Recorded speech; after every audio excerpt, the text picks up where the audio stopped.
Hello mga kababayan, welcome back sa aking video. Ngayon tatalakayin natin kung paano ako nagkaroon ng multiple visa. Simple lang yun. Ang boss ko ay diplomat, kaya naman ang visa ko ay multiple. Okay, so ano ang kagandahan ng multiple visa at yung local? Kasi galing din naman ako sa local. Okay, ganito yun. Maraming pagkakaiba kasi kami 8 hours lang kaming nagtatrabaho sa amo. So, after 8 hours, pwede ka nang lumabas.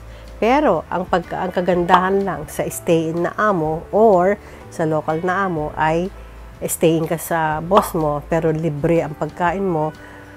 Yun lang, hindi ka nakakalabas ng oras na gusto mo. So, bali kami 8 hours, tapos sa local, 24/7 sila sa boss nila.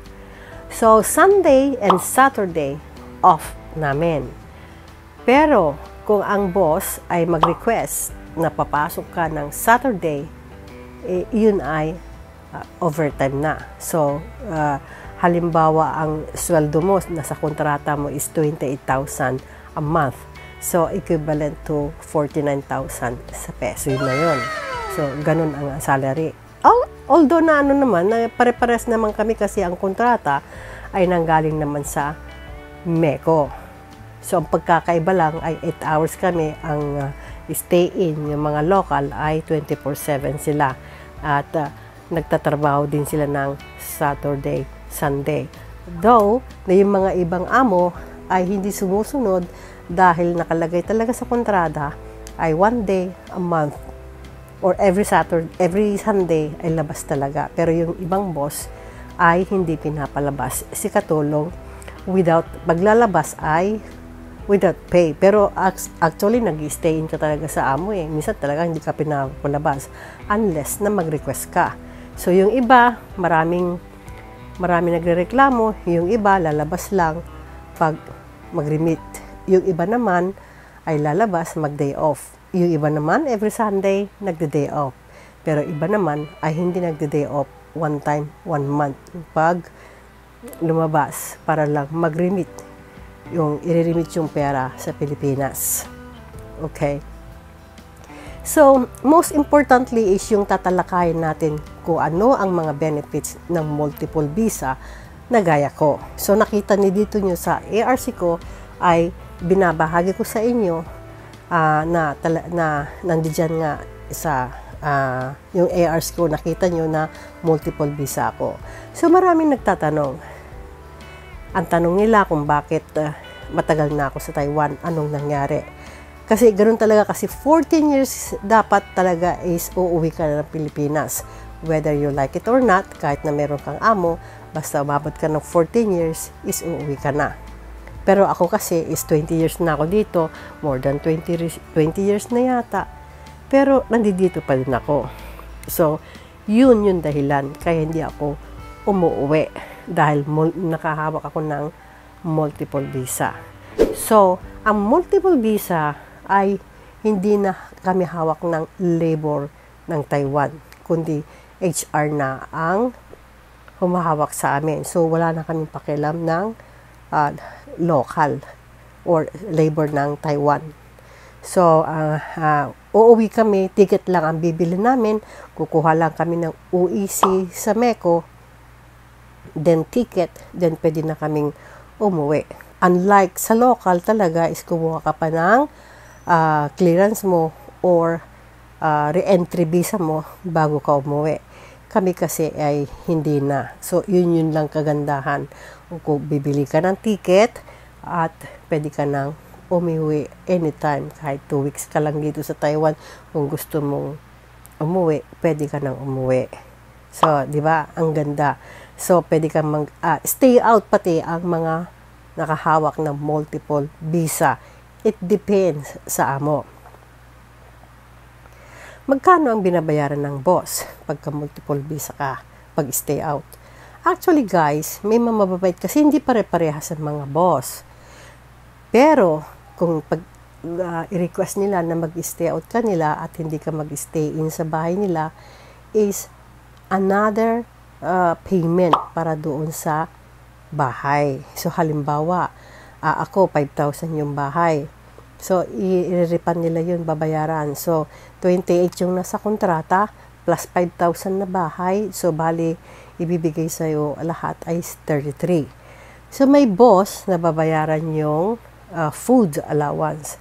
Pero may boss naman na pwedeng kumain ka sa kanila para hindi ka na babayaran ng food allowance. So, kaming mga nanny, so kailangang pag-stay out kami, syempre, nabibili namin yung gusto namin, nakakain namin yung gusto namin, nakakapagluto ng food na gusto namin, kagaya ng halimbawa ng Filipino food.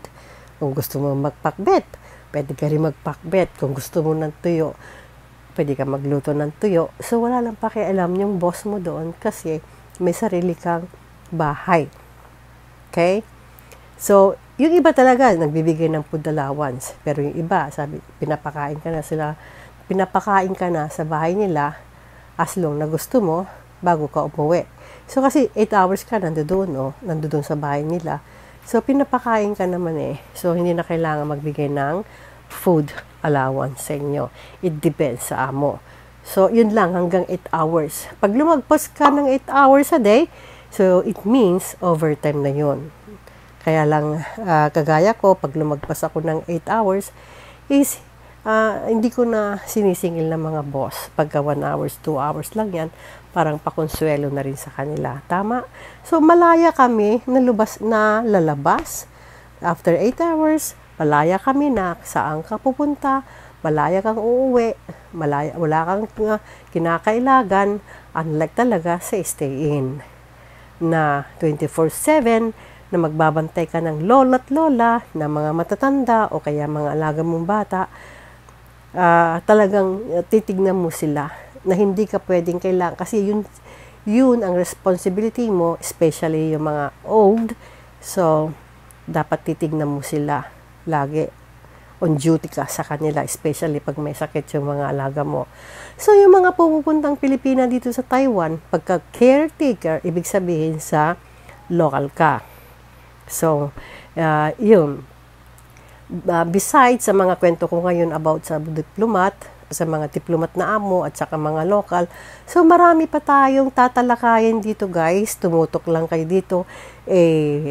I-comment ninyo kung anong gusto yung talakayin ko sa araw-araw sa mga susunod pang video para sagutin natin kung anong mga gusto nyong itanong sa akin. Kasi sa pamamalagi natin dito sa Taiwan is marami na akong nakakausap ng mga Pilipina, iba't ibang mga cases. So, gusto kong tatalakayin sa inyo iba't ibang mga problema na nagaganap dito sa abroad, especially sa Taiwan. Kasi nagturo tayo, so marami akong nami-meet na mga Pilipina, mga caretaker, mga nanny, so yung mga professional, mga high school graduate, my dad, mga bata. So, iba-iba, mga iba-ibang case-to-case basis yung iba.